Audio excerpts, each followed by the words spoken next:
안녕하십니까. 김정기TV의 김정기입니다. 2019년 12월 2일 김정기의 직필직설 시작합니다.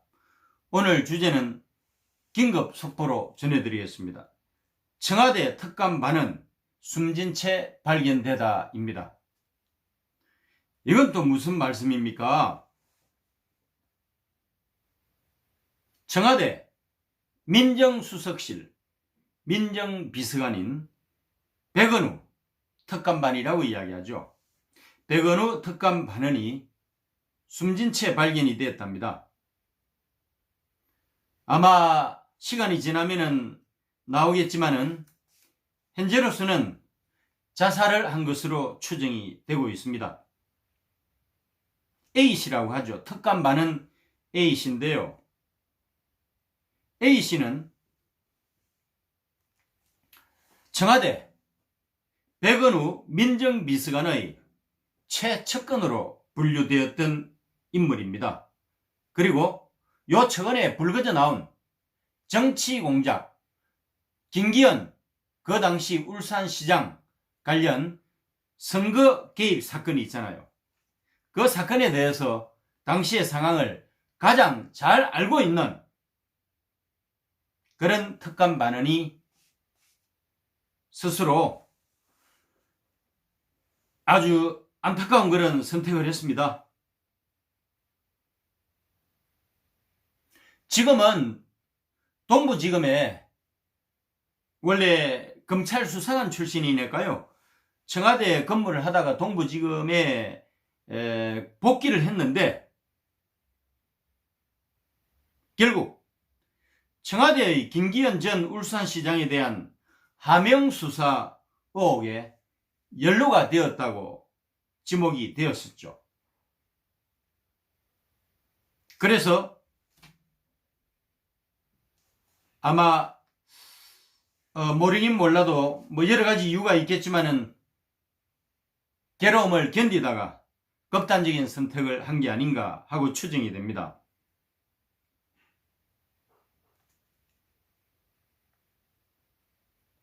현장 메모는 가족에게 미안하다라고 이야기했습니다. 심리적으로 힘들었다고 하고요. 또 특히 윤석열 검찰총장에게 미안하다고 이야기했습니다. 원래 오늘 첩보문건 관련된 거 있잖아요. 첩보문건 생산 관련해서 서울중앙지검 공공수사 2부에 참고인 자격으로 출석할 예정이었는데 너무 안타까운 선택을 해서 마음이 참 아프네요. 원래가 여러분 청와대 민정수석 비서관실 그 당시에 조국이었죠. 민정수석 비서관실에는 산하의 비서관이 4명이 있습니다. 민정비서관, 반부패 비서관, 공직기강 비서관, 법무비서관 해가지고 4명의 비서관이 있고요. 그 밑으로 행정관들이 실무자로서 스포트를 하는 그런 방식인데요. 대개 보면은 검찰청으로부터 검사를 지원받기도 하지만은 검찰청의 베테랑 수사관이나 경찰청으로부터 인력 지원을 받아서 이 조직을 꾸려갑니다. 그런데 청와대 민정수석실의 업무 분량표에 따를 것 같으면은 민정비서관은 대통령 친인척 비리를 하고 민원을 수집하는 그런 기능을 하는데 예를 들어서 뭐 첩보 같은 거 있잖아요. 뭐 이 정보 수집 활동을 해서 첩보로 생산을 한다든지 뭐 이런 것들이 있잖아요. 고위공직자에 대한 것입니다만은 이런 것들은 주로 반부패 비서관실에서 하는 것인데 백은우 민정비서관실에서 이 일을 했다는 의혹을 받고 있는 겁니다. 그래서 이제 소위 말해서 백은우 별동대라고 이야기를 했습니다. 이렇게 하면 안 되죠. 민정비서관 백은우가 이렇게 했다면 이거는 어디까지나 월권 행위라고 이야기할 수 있는 거죠. 마치 본인이 민정수석이 된 것처럼 했다고 볼 수 있는 거죠. 어쨌거나 수사관, 서울 동부지검 소속 수사관인 A씨가 극단적인 선택을 한 것에 대해서는 정말 안타깝습니다. 그런데 고인이 된 A씨가 사실은 아마 민정비서관실에서 하지 말아야 할 이 첩보 관련된 거 있잖아요. 그러니까 예를 들어서 이 민원이 들어왔는데, 아니면은 첩보 내용이 들어왔는데 민정비서관실을 거치면서 수정이 되었다면은 첩보 생산 및 이첩에 관여를 하지 않았다는 청와대의 해명이 뒤집히게 되고, 결국은 청와대가 2018년 울산시장 선거에 불법적으로 개입한 것으로 판명이 되기 때문입니다. 아마도 수사관 A씨는 인간적인 고뇌가 컸을 걸로 생각합니다. 원래 친정은 검찰이잖아요. 그러니까 검찰총장 윤석열에게 미안하다고 그랬죠.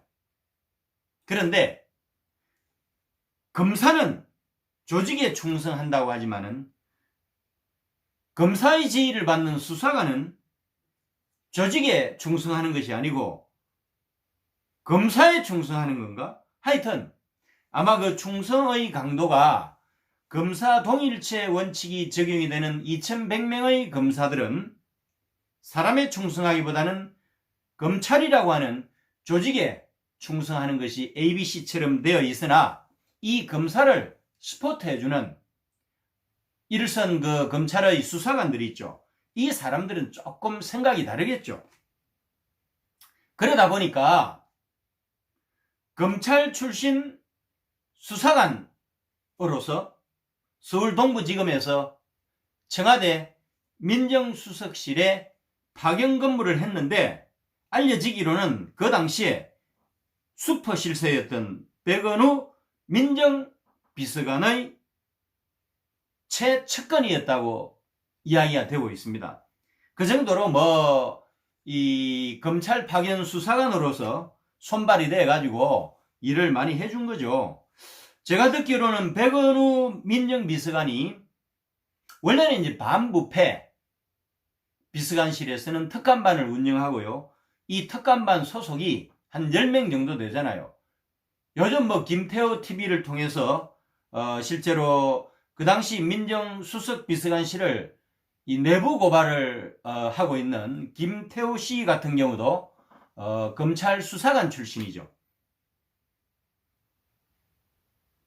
그런데 백은우의 최측근으로 분류된다는 것은 그 정도로 백은우가 아꼈고 백은우에게 충성을 한 사이 같아요.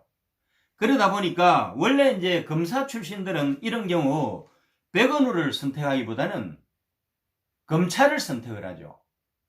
그렇게 해서 조직에 충성을 하게 되는데, 이 사망한 A씨 같은 경우는 검사가 아니고 검찰 수사관 출신이다 보니까 검사 동일체 원칙이 적용되는 조폭 질서에 순응할 필요도 없는 거고, 그래서 아마 백은우 민정수석이 인간적으로 얼마나 잘해줬는지는 모르겠지만은 백은우 민정수석에게 충성을 했던 것 같아요. 그러니까 최측근으로 분류가 된 거죠. 그러다 보니까 결국은 본인이 본격적으로 소환이 돼가지고, 처음에는 참고인 조사지만은 갈수록 강도를 더해 갈 거라는 것을 수사관 출신으로 누구보다 잘 알잖아요.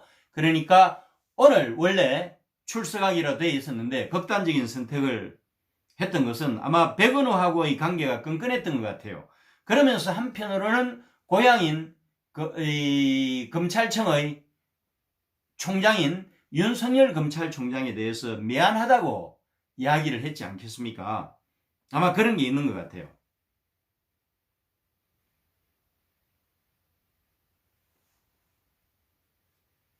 그런데 참 이 백은우 민정비서관이 잘못한 겁니다, 여러분. 백은우가 아무리 옛날에 친노의 핵심이었고 문재인 대통령하고 막역하고 그리고 재선의원 출신으로 수석도 아니고 비서관으로 민정비서관으로 와가지고 문재인을 지키기 위해서 온몸으로 올인을 하고 있는데 아무리 권력이 노무현과 문재인에 걸쳐서 세다고 할지라도 그래도 권력을 남용하는 수준으로 가서는 안 되는 거죠. 그래서 원래 민정비서관실에서 이렇게 별동대를 운영을 하면 안 됩니다. 쉽게 이야기하면은 반부패 비서관실에서 운영하고 있는 특감반은 10명 뭐 이런 것처럼 특감반원을 2명을 운영을 했다는 거 아니에요. 그 중에 1명이 지금 사망을 하게 됐는데 어쨌건 김기현 전 울산시장 관련 범죄 첩보 작성 과정에 이 A 수사관이 관여를 한 것으로 추정이 되고 있습니다. 그래서 서울중앙지검 공공수사 2부 김태현 부장검사가 해당 첩보가 청와대에서 경찰청을 거쳐서 울산지방경찰청장으로 하달이 된 그 과정을 지금 지켜보고 있었고요. 아마도 검찰에서는 명백한 하명수사라고 판단을 한 것 같아요. 그러다 보니까 검찰 수사관으로서 오랜 경험을 가지고 있는 특감반원 A씨가 결국은 자기 한 목숨 정리함으로 해서 참 이런 선택은 아닌 것 같은데 왜 그런가 하면은 예를 들어서 여러분 백비서관 지시로 뭐 이 단순 이행을 했다 할지라도 직권 남용 혐의로 설사 입증이 된다 할지라도 백은우 비서관은 직권 남용죄가 적용이 되지만은 단순 이행을 한 수사관 A씨 같은 경우는 특감반원 A씨 같은 경우는 사법 처리 대상이 안 될 텐데 왜 이런 극단적인 선택을 했는지 좀 이해가 안 가요. 자세히는 몰라도 백은우 민정비서관하고 관계에서 백은우도 살아야 되겠고 그 위선인 문재인도 살아야 되겠고 해가지고 위선의 그 직접적이고 간접적인 압박이 엄청나게 강도 높게 온 게 아닌가. 내적인 갈등이 상당히 심했다고 생각합니다. 그리고 뭐 검찰 출신 수사관으로서 특감반원이었으니까 검찰이 이미 이 사건에 대한 핵심적인 그런 단서들을 충분히 확보하고 있다는 사실을 어느 정도 파악을 했을 거 아닙니까? 그러다 보면 이제 되게 어렵게 느껴지는 거죠. 그런데 아무리 그 위선에서 총대를 매달라는 압박이 들어오더라도 내적 갈등을 겪고 나서 극단적인 선택은 안 해야 되는 거죠. 진실을 밝혀줘야지. 왜 억울하게 그 위선인 백은우도 있고 위선인 문재인도 있을 텐데 왜 일선의 실무자인 특감반원이 실무자로서 이런 극단적인 선택을 했는지 저는 아직도 이해가 안 갑니다. 여러분이 아시다시피 이 사건은 문재인 대통령의 오랜 친구인 송철호 현 울산광역시장을 당선시키기 위해서 상대적으로 그 당시 울산광역시장이었던 김기현 척근 비리를 터뜨리면서 하필이면은 김기현 전 울산시장이 재선에 도전하면서 공천을 받는 날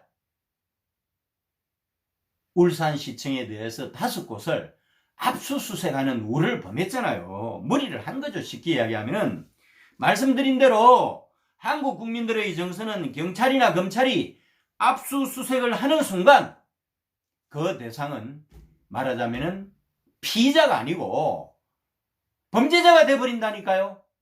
우리나라 국민들 정서도 좀 후진적이에요. 왜 대법원에서 3심 최종 판결이 났을 때까지 그 사람에 대해서 아니땡 굴뚝에 연기 날까라는 원시적인 정서로 단죄를 하느냐고요. 그건 잘못된 거죠. 그러나 울산지방경찰청장이었던 황운하가 청와대의 하명을 받고 온몸으로 역학한 거 아니겠어요? 그러니까 공천받는 당일날 확인 사살을 해버린 거 아니겠어요? 그러면은 울산 지역의 언론에서는 24시간 실시간 보도를 하면서 김기현 울산시장 비서실장을 비롯해서 최측근 3명에 대한 비리하고 관련해서 압수수색을 했으니까 김기현 시장의 도덕성에 치명타를 주는 거잖아요. 결국은 검찰에 의해서 혐의 없음으로 나왔는데 황운하처럼 치안감이면 무궁화, 큰 무궁화 2개잖아요. 중앙부처로 치면 국장급입니다. 국장급 정도 경찰 이 주도부에 있는 사람들이면 정치인이에요. 정무적 판단하거든요. 그래서 당일날 압수수색을 했을 때 어느 정도 김기현에게 치명타를 입힐 수 있는지 알고 있잖아요. 결국은 백은호가 노무현 대통령의 마음을 알잖아요. 부울경 지역에서 대표적인 인권 변호사로서, 대표적인 노동 변호사로서 3인방, 삼총사 소리를 들었던 사람들 중에 2사람은 대통령이 됐는데 이놈의 송철원은 8번 도전해서 국회의원 6번, 울산시장 2번 도전해서 8번 떨어진 친구가 너무나 안타까워서 마음속으로 송철호를 반드시 2018년 6월 13일 지방선거에서는 당선시켜야 된다는 그런 생각을 했을 것이고 노무현을 거쳐서 문재인을 보좌하고 있는 백은호는 이런 문재인을 꿰뚫고 있었을 거고 그래서 총대 메고 본인의 업무 범위에 해당되지도 않는 첩보를 반부패 비서관인 박영철한테 넘기면서 반부패 비서관실에 파견 나와 있는 경찰을 통해서 경찰청에 넘기고 경찰청에서는 울산지방경찰청장인 황운하한테 넘겨가지고 결국은 그 당시 현역 울산시장이었던 이 자유한국당 후보를 떨어뜨리고 결국은 더불어민주당 후보를 당선시킨 거죠. 그러니까 그 직전까지만 해도 여론조사 결과는 자유한국당 후보 김기현 그 당시 울산광역시장이 여론조사에서 15% 앞서고 있었는데 6월 13일 선거 결과는 참혹했습니다. 송철호 후보가 15% 앞섰습니다. 38대 53으로. 이것이 결국은 청와대가 기획을 하고 황운하 울산지방경찰청장이 실행에 옮긴 정치 공작의 결과가 아니고 뭐겠습니까? 선거 개입은요 국기문란입니다. 국정농단죄를 물을 수가 있는 거예요.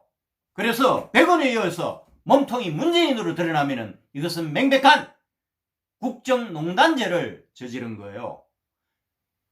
이런 끔찍한 범죄 행위를 아무런 두려움이 없이 너무 쉽게 했잖아요. 그런 과정에서 아무런 힘도 없고 아무런 백도 없는 일선에서 고생만 하는 서울 동부지검 A 수사관만 결국 코너로 몰아가지고 자살을 하게끔 만들었다는 거 아니에요. 자, 오늘도 함께 해주신 김정기TV 애청자 여러분 감사합니다.